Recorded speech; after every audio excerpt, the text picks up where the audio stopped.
Are you looking for a great attacking weapon against white's first move, pawn to d4?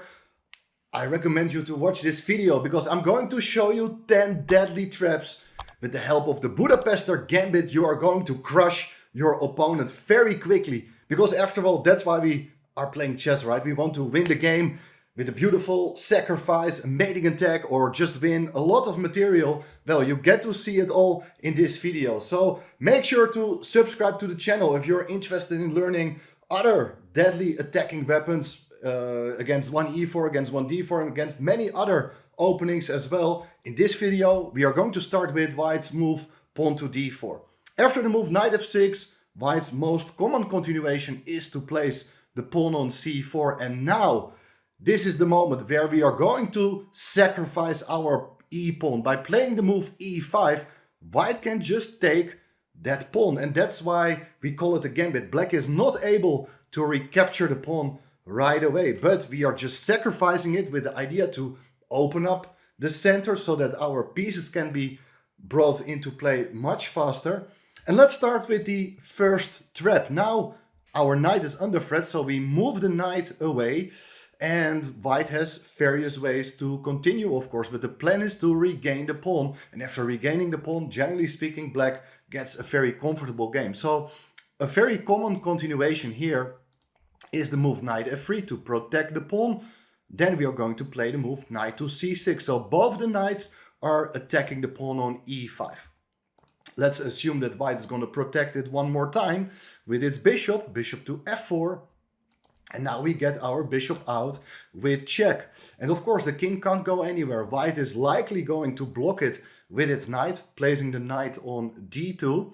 And here we play the move queen e7. So this is a very clever way of playing. First we bring the bishop out with check, and then we place the queen on e7 so that we are attacking the pawn on e5 one more time. Now, first trap is coming in. White is going to play the move a3, attacking the bishop. And now pretend that you're just not understanding white's last move. Just capture the pawn on e5. And if white is going to capture the bishop on b4, he's a piece up. Now we have this move, knight to d3 with check. It's a smothered mate because the pawn on e2 is not allowed to move. The queen on e7 is pinning that pawn, so the king can't go anywhere. This is checkmate. This is a beautiful trap, worth remembering. And definitely, if you're going to play it, I'm sure one of your opponents will fall into it. I will show you what white should do instead, by the way, because after knight takes pawn, white can of course first take on e5 as well with its knight. Then we are going to recapture, and of course still, if white is going to capture the bishop, we have this move knight d3 with the same mating pattern. White is going to take with the bishop on e5, and here you got to be a little bit careful, because if you just recapture with the queen, now the mating threat is gone and white is just able to take the bishop and will remain a piece up. Instead of taking the bishop with our queen right away, first we are trading off our bishop for the knight, and after queen recaptures, because it's a check, now it's queen takes e5 materials even. We have a beautiful queen in the middle of the board, which cannot easily be chased away by any of white's pieces. So I think this is absolutely comfortable for black. No problems here whatsoever. So this was trap number one. Now let's go back to the position on move 3 when we have just played the move knight to g4. As another way of playing here for white, for instance, is the move queen to d4. And this is interesting because white brings out its queen, protects the pawn on e5, and at the same time is attacking that knight on g4. That looks a bit uncomfortable, but look, we are going to play now this move, pawn to d6, so that the bishop is protecting that knight on g4. White is not recommended to take that knight with its queen. If you take the pawn on d6, there are various ways of playing, but I think the simplest move I would recommend you here is to recapture with the bishop. And now trap number 2 is coming in, because look at this pawn. This pawn on g7 is unprotected and can be taken. But if white does so, then we are playing the move bishop e5. And now white no longer is threatening to take with its queen that rook in the corner, because the bishop is attacking the queen and indirectly defending that rook on h8. The queen is in big trouble, can't go anywhere. apart from the g5 square where it's still defended by the bishop. But now, after the exchange of queens, we are happy to take with our bishop on b2. White is a piece up but cannot avoid the loss of a rook. So at the end of the line, white is going to be material down. So this is trap number 2. I think this is very, very nice.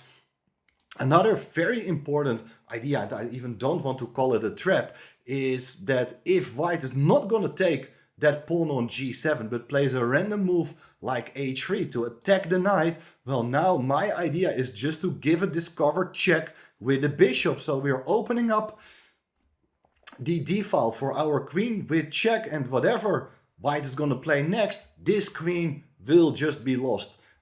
Okay, it's a simple threat. I don't want to call it a trap. Now, I'm going to show you trap number 3 after bishop takes d6. White, of course, can also play the move knight f3. Just continue developing, and knight f3 protects the queen on d4. Now, if you're going to castle, your pawn on g7 is protected, and in general, we don't mind being a pawn down. We are just continue our development. We are ready to get a rook to e8, to the half-open file, get our knight out, get our bishop out, and when these pieces are working together, tactics will come by themselves. White, for instance, can play here the move h3, attacking that knight on g4, and rather than going away with the knight, this move, knight c6, is very clever because you're developing with gain of time. You're attacking the queen in the middle of the board. With this move, knight c6, the queen is in trouble.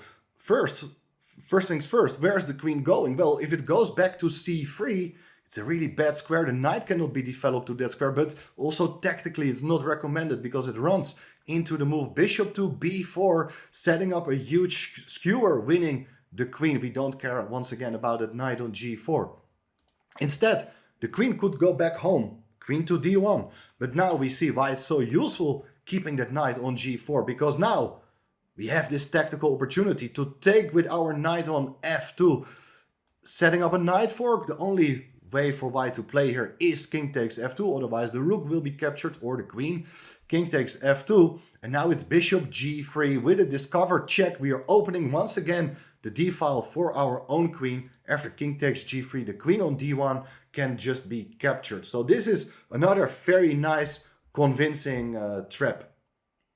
Okay, so you see that bringing out the queen in general in chess is not such a good idea. It gives the opponent the opportunity to develop its minor pieces with gain of time. So queen d4 I don't think is such a great move, but white has other possibilities. For instance, continued development with the move knight to c3. So if you play that, we can just recapture the pawn on e5, and I believe that's absolutely fine. But we are in the gambit mood, so rather than winning back the material, we are trying to accelerate our development. So black plays the move d6, opening up the path for the bishop. And after e takes d6, bishop takes d6, our simple developing plan here is to bring our king into safety, get the knight out, get the bishop out, all the minor pieces are into play, and then after moving the queen, for instance to e7 or f6, we are going to place the rooks on e8 and d8 with crushing tactical ideas. So white is thinking, okay, I need to do something, let's attack that knight on g4, but wait a second guys, here again, knight takes f2 is a crushing knight sacrifice which is going to win the game for you. After king takes f2, what else? There's queen h4 with check. The king doesn't have many good squares to go to. If it tries to run away to e3, well then there's not an immediate mating threat, but I like this move, bishop to f5, taking away more squares from the white king. And the huge threat here is to play the move queen f4 with checkmate. As the bishop protects the queen, the king can't go anywhere. For instance, if the king is trying to run away, then queen d4 check is just crushing. The bishop covers the c2 square. King got to go back to e1, and now it's bishop to g3 with checkmate. Beautiful mating pattern with queen and bishop. Now, instead of playing the move king d2, you may consider here this move knight f3, attacking the queen. And here the best move for black is not to give a check with the queen, because the king will then be able to run away as the knight interferes on the f file. But much better is bishop f4 check. The queen covers the f2 square, forcing the king to run to the middle of the board, and this is going to end badly, of course. There are various ways to force checkmate. The fastest one is queen f6 check. I like the beautiful cooperation between the two bishops and the queen. If king goes to c5, then we have queen to b6 with check. If king d5, you can give checkmate with your queen, but giving checkmate with a pawn is even cuter. Look at these bishops depriving the king from going to any of these squares, while the queen also covers some other valuable squares. Pawn is giving checkmate. So you see that Budapest Gambit really opens up new possibilities for your pieces. So let's go back. I really like this move knight g4, but another very important line, instead of playing the knight to g4, is to play the move knight to e4. And this is looking totally different, because here the knight is just placed in the middle of the board, not with the idea of regaining the pawn on e5, but rather to deprive the white pieces from access to other squares. And here, this is what we call the fajarowicz Gambit. We have a different idea with black. First of all, the next trap is that if white intends to kick that knight out with the move f3, this is really, really bad, because we are able to insert a check with our bishop, forcing white to block the check with a bishop or a knight on d2. But now the queen comes out to h4 to give a check. This is the reason why the move f3 can't be recommended after the move g3. Now it's knight takes g3, and we are able to remove the remaining defenders of the white king. We are threatening to take the rook, while of course after h takes g3, the queen just recaptures, and now it's checkmate.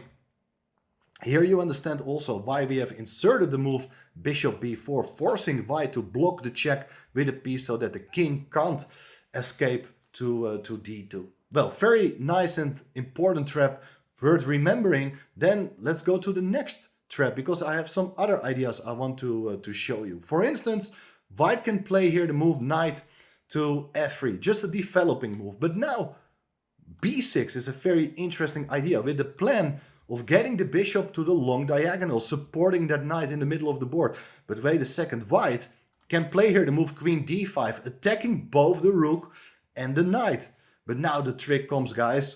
Bishop to b7. We are attacking the queen with the x-ray. We are supporting our knight on e4, so the knight can't be taken. But of course white will capture the bishop, because the bishop is unprotected. But now knight to c6. That is the main idea, so that the knight on e4 is no longer hanging.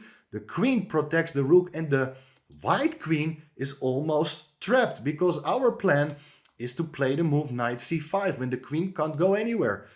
Other ideas include to play a6 followed by rook a7. So white doesn't have much of a choice, goes back with the queen to a6, and now we give another check with our bishop. After bishop to d2, blocking the check, the knight comes into c5, attacking the queen. The queen once again has only one square. It will go to b5, and now we are very precise, as we can attack the queen one more time, but that gives white the possibility to sacrifice the queen. And after knight takes b4, bishop takes b4, white still has 3 minor pieces for the queen, and that's not problematic. But much more clever here is to capture first with your bishop, that bishop with check. After white recaptures, now the move a6 is just really strong, because look at this queen, it can't go anywhere. Both the knights are covering all the surrounding squares. That is winning material for white, for black, because after white gives up the queen for the knight, you just recapture, and it's 2 pieces versus a queen. That's probably just game over. So that's another very important trap, and I'm going to show you much more, because another very typical move for white after knight e4, the starting position of the fajarowicz Gambit, is to play the move a3. Why is a3 a useful move? Well, you stop bishop b4 check. Ideas like we have seen in the previous line, getting out that bishop with gain of time is quite clever. Now, for instance, we play the move d6. That's a good move, and after e takes d6, we get a bishop out to d6. We have similar plans like in other lines, getting the pieces out and try to make use of the open E and D file. If white is careless and plays here the move knight f3, then we have the move knight takes f2. Again, the f2 square is the sensitive spot in white's position. After king takes, we have bishop g3. With a discovered check, we are winning the queen one more time. So that is just game over. Well done. Let's go back. So we have seen a lot of ideas in the fajarowicz gambit, but you're also interested what is going to happen if white is not going to accept the pawn on e5. And a lot of people whom you're going to face over the board, or even in online chess, of course, is the move d5. White is not going to accept the pawn, but that also gives black the chance to get the bishop out to a very active square. I really like black's position already, and I'm going to show you that things can go horribly wrong for white already at this stage. Now, the typical move here is, for instance, the move bishop g5, pinning that knight on f6. But wait a second, here we have the move bishop takes f2, trying to take advantage of that unprotected bishop. After king takes f2, the easiest move here is knight to g4 with check. After the king goes back, you have to solve the check. It's queen takes g5, and black has won a very, very big pawn. And of course, white's king's position is also wide open. So bishop g5 is just a serious mistake. But it's not the only mistake white can make in that position, because you understand that sometimes there are ideas based on knight g4 or maybe knight e4. You want to keep that knight out. So white may also consider playing the move h3, preventing that move knight to g4. But it's again a pawn move. White is neglecting its own development. And here again, bishop takes f2 is the crushing shot. After king takes, we get our knight to e4 with check. And the white king is in deep trouble. If the king goes back to e1, it's queen h4 with check. And the only thing you can do to stop the mate is g3. But after queen takes g3, it's checkmate anyway, as the knight prevents the king from escaping via the center. Of course, you don't have to go back to e1. There are other squares where the knight can go to as well. Where the king can go to as well, sorry. After king to f3, the queen comes in to h4. This is a very nice spot. The queen cannot easily be attacked. It supports the knight on e4. And white's king is in deep trouble. And just with a very few strong, powerful moves, we are able to deliver checkmate. For instance, if white's going to play e3, the other moves are possible as well, but it's difficult to say what white exactly should do. Now the next move, I think, is very instructive, because black plays a knight to a6. So the knight is developed via the side of the board, but after something like knight c3, then the queen comes in with check to g3. And this is crushing, because after king takes e4, we have knight c5 with check, preventing the king from getting back to the d3 square. You can't take the pawn as the knight is giving check. Of course, the queen is protecting that pawn on e5. And after king to f5, here we play the move d6. Once again, it's checkmate with a pawn move as we're opening up the path for our bishop. The king is caught on move 10 in the middle of the board. That's game over. This is how you want to win your games. Then, of course, there's one other line I need to share with you, is that after something like king e3, we're going to play queen h4 anyway. And if you're playing g4 to prevent queen f4 ideas, then the knight comes in to f2 with a huge knight fork. You're about to regain material. Not made this time, but material gain is of course also good. Queen e1, tricky move. As you're pinning, that knight can't go away as the queen will be hanging. But first we give a check on g3. If white blocks the check with its knight, then its knight takes h1. We're capturing a full rook, and after the exchange of queens, we are just still material up, and that should be really, really good for black. I hope you like all the lines so far and you realize that ignoring the gambit is not such a great idea for white at all. Then one final thing, it's not exactly the Budapest Gambit. Instead of playing the move c4, there's also the move knight d2, which is a rare move. it's hindering the development of White's bishop, for instance, but maybe it's intending to occupy the center with a second pawn. But here we are continuing in the Budapest Gambit style by playing the move e5. And after d takes e5, it's knight to g4. We are about to regain the pawn, and White can say, okay, please capture that pawn, and we continue the game. White can play the move h3. It's not a good idea because now, rather than taking that pawn, we have a different idea in mind. There is knight to e3 attacking the queen, and of course that knight can be captured with f takes e3, but it allows queen to h4 check. The king can't escape after g3. It's queen takes g3. It's checkmate on move 6 already, and this is what we call the Lessert Gambit trap. Can work out as well. It's not as common as the Budapest Gambit because c4 is a much better move than the move knight e2, but it's very much in the same spirit. And now you have seen so many attacking ideas. I've called it 10 deadly traps, but in fact I think there were much more interesting lines. I hope you also understand the general ideas now of this line of the Budapest Gambit. So even if your opponent will play a better move, you understand what to do, where to place your pieces and what to look for. So with these 10 deadly traps, now you are the master of the Budapest Gambit with the black pieces. Make sure to subscribe to the channel if you want to see more exciting content of this opening or anything else. And don't forget to subscribe. I will see you very soon again. Bye bye.